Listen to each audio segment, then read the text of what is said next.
Okay, so in organic chem, we have line diagrams that can save you a lot of time. We just have to know how to draw it. So we're going to go both ways, starting with a structural formula and then turning it into a line diagram. And then we'll also start with a line diagram and turn it into a structural formula. So line diagrams only represent carbons. All hydrogens are implied. Anything else you still show. So with this compound, our longest chain, 1, 2, 3, 4, 5, 6, 7, 8 carbons. So if I want to draw this in a line diagram, my first point that I'm starting represents a carbon, and then every bend would be a carbon. So 1, 2, 3, 4, 5, 6, 7, 8. So what I just drew and this part of the chain are the same thing. And now every dot implies hydrogens. So I just know that this carbon has 3 hydrogens. And this one, since it's bonded to 2 things already, has to have 2 carbons, and so on. Now, this CH3, this on carbon 3, I have 1, 2, 3 here. I'm just going to put my line straight up or down, wouldn't matter. It will still show that methyl group. And on carbon 4, you need to do 2 carbons for that ethyl group. So 1, 2. So even though my drawing's pretty ugly, these 2 now are showing the same thing.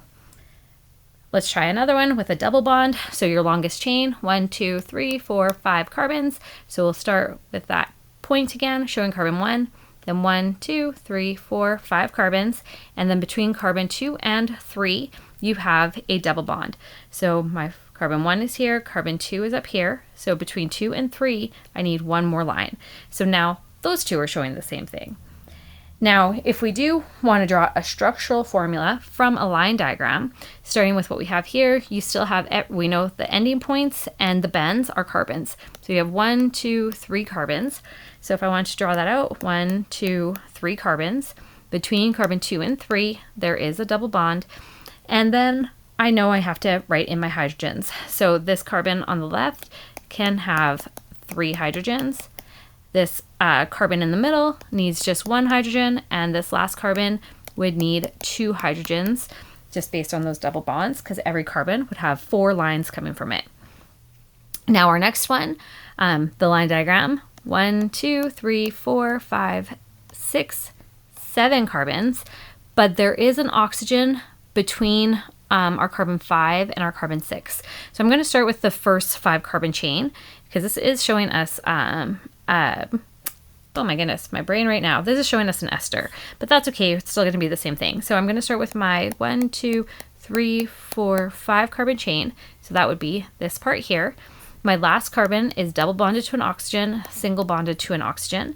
And then I have 2 more carbons coming off of this oxygen here. So carbon and a carbon.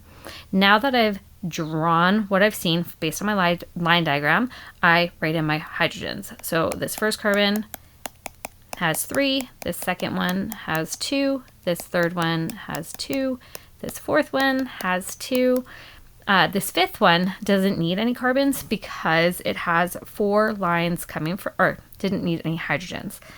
And then going to the right hand side, this one here has 2 hydrogens, this one here has 3. Now, even though I'm counting from left to right, if you're actually numbering your carbons based on naming, you would have to give carbon 1 would be in the middle here because it's the one double bonded to that oxygen. So that's just how we would name those esters if we were going from there.